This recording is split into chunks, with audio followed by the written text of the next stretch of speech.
HSC ICT Notre Dame কলেজের 2025 সালের test পরীক্ষার এমসিকিউ প্রশ্ন এবং সমাধান নিয়ে আজকের ভিডিও।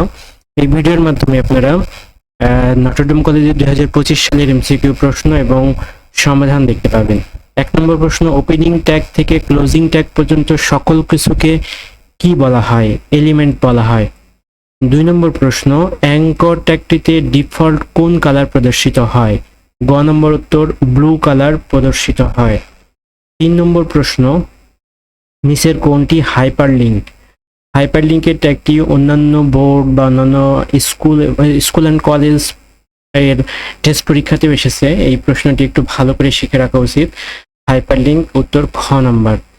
4 নম্বর প্রশ্ন, সার্ভার ও ক্লায়েন্ট কম্পিউটারের মধ্যে ডেটা আদান প্রদান হয় কোনটির মাধ্যমে?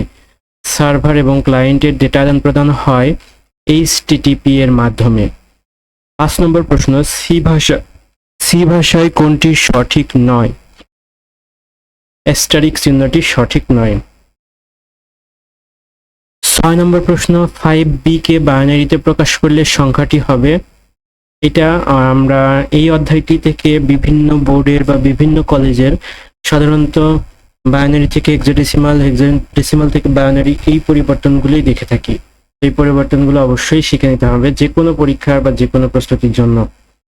আর 7 নম্বর প্রশ্ন, এটিকেও একটি দশমিক হেক্সাডেসিমাল থেকে বাইনারি সংখ্যাতে প্রবেশ করতে হবে এবং স্থানীয় মান 256। 271 অক্টাল সমকক্ষ হেক্সাডেসিমাল সংখ্যা কত? হেক্সাডেসিমালে প্রকাশ করতে হবে, উত্তর হবে খ নাম্বার। আর 9 নম্বর প্রশ্ন, নিচের চিত্রটি লক্ষ্য করো এবং প্রশ্নের উত্তর দাও। একটি ট্রি দেখা হয়েছে, এই ট্রিতে 2 এবং 7 নম্বর কোন নোডের মধ্যে নেটওয়ার্ক সচল থাকবে? 2 এবং 7 নম্বরে 1, 3 এবং 6 নোড নষ্ট হলে 2 নম্বর এবং 7 নম্বর যদি নষ্ট হয় তাহলে কোনগুলো সচল থাকবে? 1 নম্বর, 3 নম্বর, 6 নম্বর এই তিনটি নোড সচল থাকবে। 4, 5, 7, 2 এগুলো সচল থাকবে না। 10 নম্বর, অ্যাকুচুয়েটর ব্যবহার করা হয় কোন ক্ষেত্রে? রোবোটিক্সের ক্ষেত্রে অ্যাকুচুয়েটর ব্যবহার করা হয়।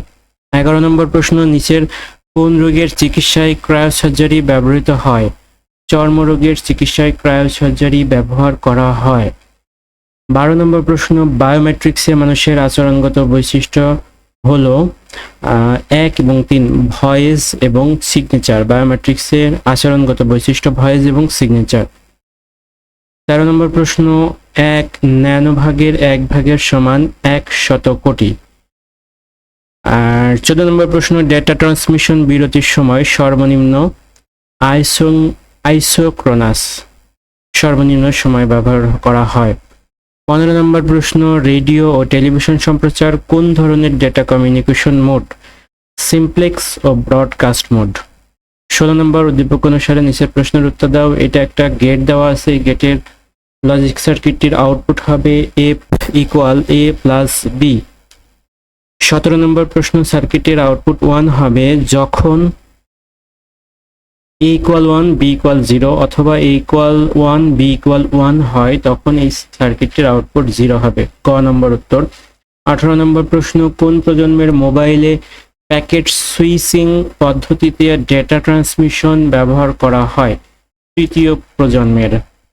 19 নম্বর প্রশ্ন, নিচের কোন ডিভাইসটি ডেটা ফিল্টারিং সম্ভব? সুইচ। 20 নম্বর প্রশ্ন, 37.125 দশমিকের বাইনারি মান কোনটি? 21 নম্বর প্রশ্ন, 2 এর পরিপূরক সংখ্যা পদ্ধতিতে রেজিস্টারে সংরক্ষিত এর হেক্সাডেসিমাল মান -15। 22 নম্বর প্রশ্ন, 2টি ইনপুটের মান 0 হলে আউটপুট 1 হয়, তখন কোন গেটের মাধ্যমে 1 হয়? 2টি গেট নর এবং XNOR গেটের মাধ্যমে। 23 নম্বর প্রশ্ন, একটি উদ্দীপক দেওয়া আছে, কোড আইসিটি লেখাটি কতবার প্রদর্শিত হবে? 3 বার প্রদর্শিত হবে।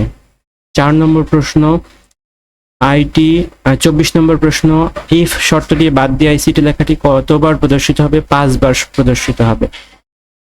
25 নম্বর এবং সর্বশেষ প্রশ্নটি, আউটপুটটি কি হবে? 1, 2, 3, 4, 5 এই কোডের আউটপুট হবে 1 থেকে 5 পর্যন্ত।